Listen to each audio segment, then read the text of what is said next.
Alright guys, today we're going to be going over the explanation from the homework assignment G3, and that was 4 through 21 all. And here I have the answers for 4 through 21, and then I'll go through each one of these. So if you want to, you can pause your video and then make sure you have them all correctly. If not, you can skip ahead in the video until you see me going over that one, and then we'll go through the lesson for today. Starting with number 4, we've got the square root of 32, and I know that the square root of 16 is going to go into that. So that'll be square root of 16 times the square root of 2, which is 4 root 2. And so for number 4, 4 root 2 was letter D. Number 5 is the square root of 54. That's going to be square root of 9, square root of 6. And square root of 9 is 3. So 3 root 6 would be A. Number 6 is the square root of 486. And it looks like that's going to be the square root of 81 times the square root of 6. The square root of 81 is 9. 9 root 6. So it looks like that is B. The last one we have is 7. Square root 8. The largest perfect square that goes into 8 is 4. So that would be square root of 4, square root of 2. Square root of 4 is 2. We get 2 root 2, which is C. And that's how you do 4 through 7. So 8 you didn't have enough information to do. On number 9, if you look at the square root of 50, if you were to do the square root of 50, you would do the square root of 25 times the square root of 2. So splitting it up into root 5 times root 10 doesn't help you because neither of those are perfect squares, and you certainly can't pull the 5 out in front. This would end up being 5 root 2. Alright, let's go on to number 10. Number 10, square root of 44 is going to be square root 4 times square root 11. That's going to be 2 root 11. 11, the square root of 27 is going to be square root of 9 times square root of 3. That's going to be 3 root 3. 12, square root of 48 is going to be the square root of 16 times the square root of 3. The square root of 16 is 4. That would be 4 root 3. Number 13, I'm going to start up here. 13 is going to be square root of 75 is going to be the square root of 25 times the square root of 3. That's going to be 5 root 3. 14, the square root of 90 is going to be square root 9 square root 10. 3 root 10 is 14. 15, the square root of 125 is going to be root 25 times root 5. Square root of 25 is 5, so we would have 5 root 5. 16, square root of 200 is going to be the square root of 100 times the square root of 2, which is going to be 10 root 2. 17, square root of 80 is going to be root 16 times root 5, which is going to be 4 root 5. Number 18, we have a half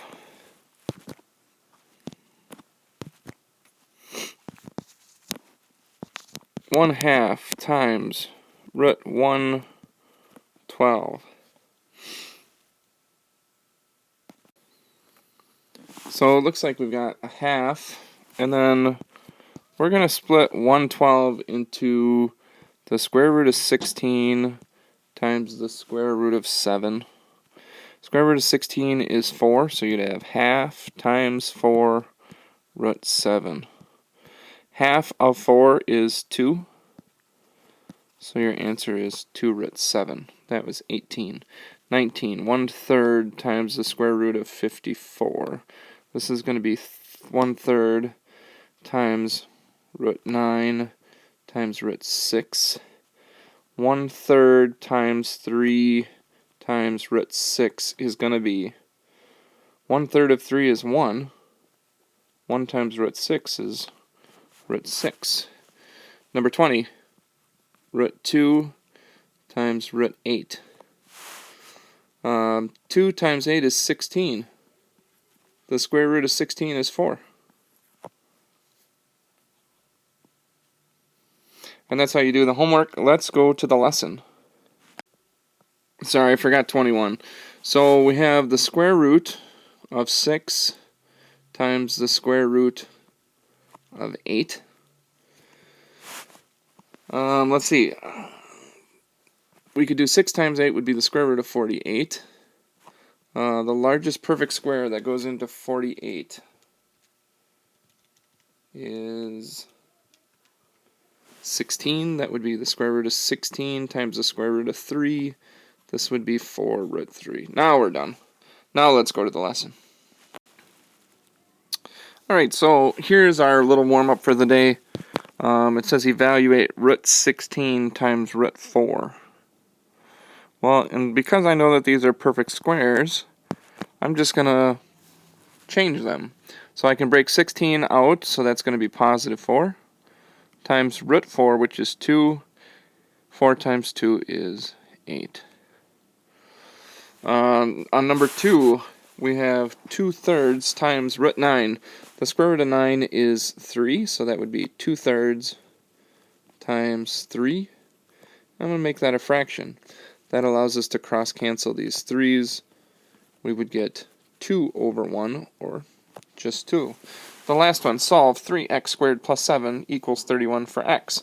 So we would start by minusing 7 from both sides. I'm going to do this on top because I don't have room. I would have 3x squared equals 31 minus 7 would be 24, I think. And then we would divide by 3 on both sides. That gives us x squared is equal to 8. Then we would take the square root of both sides, and that would give us x is equal to positive and negative root 8. Let's see what that is.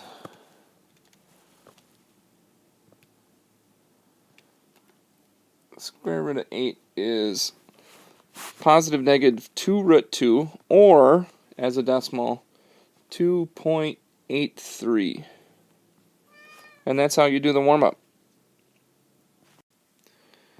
So the lesson today is what we do with square roots when they have a fraction inside, when we have a fraction radicand. And the answer is we split it. We take the square root of a, and we have the square root of b. And that allows us to take these problems even further. So let's look at how we use those with problems.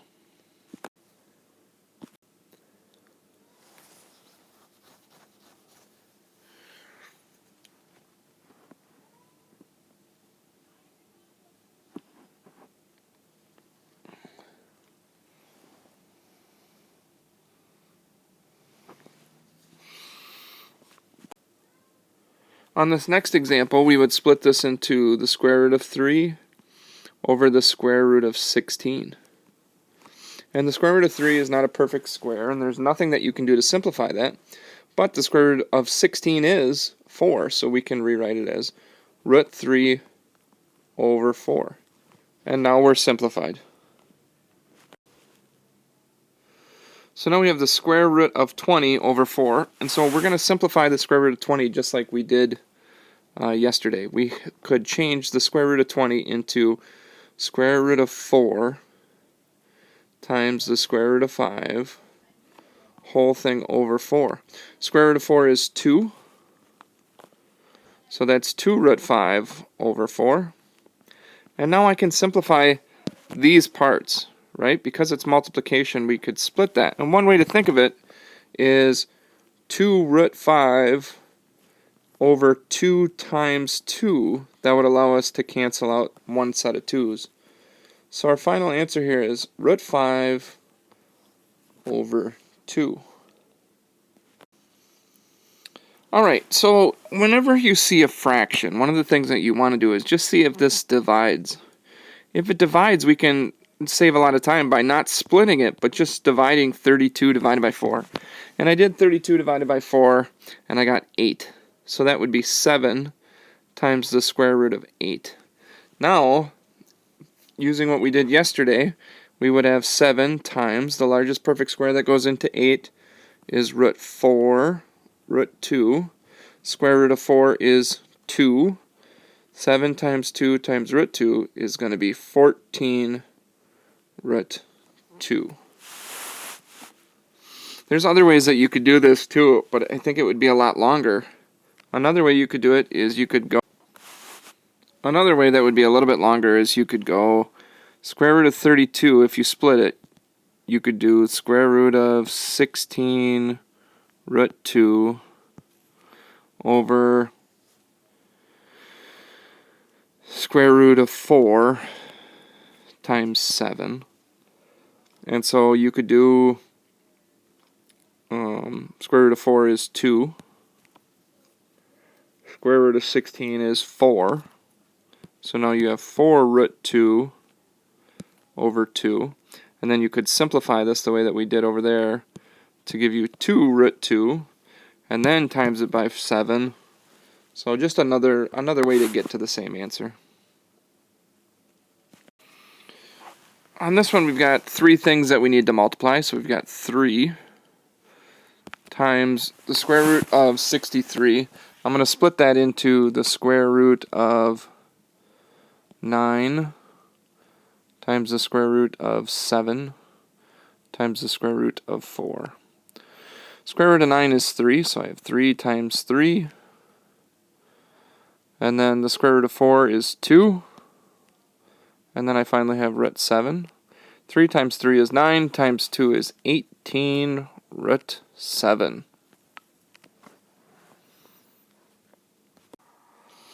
There is another way that you could do it. If you multiplied 63 times 4, you could get 3 times the square root of 252. Then to simplify the square root of 52, you could do 252 divided by 7. So this would be 3 times the square root of 36 times root 7. 36 is going to be 6 times root 7. 3 times 6 is 18 root 7. So that one's a little bit longer, I think, but just another way to do it. This one also has a couple different ways that you could do it. We know that if you had the fraction of, let's say, a over b, you could change that to the fraction, the square root of a over the square root of b. Well, you can also go backwards, right? So if we took this part and we went backwards, that would be the square root of 40 divided by 10. Well, what's 40 divided by 10? 40 divided by 10 is 4. So this would just simply become the square root of 5 times the square root of 4. Well, the square root of 4 is 2. And so we would have 2 root 5. So that's one way you could do it. Here's another way, though. Let's say you did the square root of 5, and you made that a fraction. And here you have square root of 40.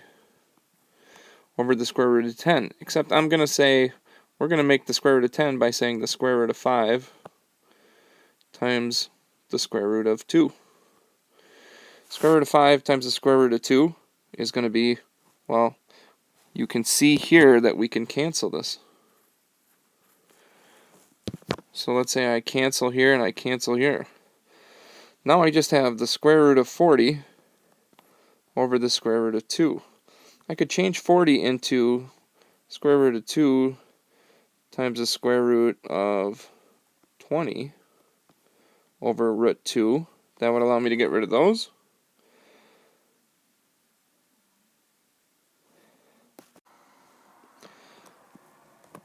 And then that square root of 20, if we do what we did yesterday, that would be the square root of 4 times the square root of 5. Square root of 4 is 2 root 5. So quite a few different ways to do this one also, but I think that first way that I did is probably the fastest. So here is the homework assignment for tonight. We've got page 514, 22 through 42 even. Good luck, everybody.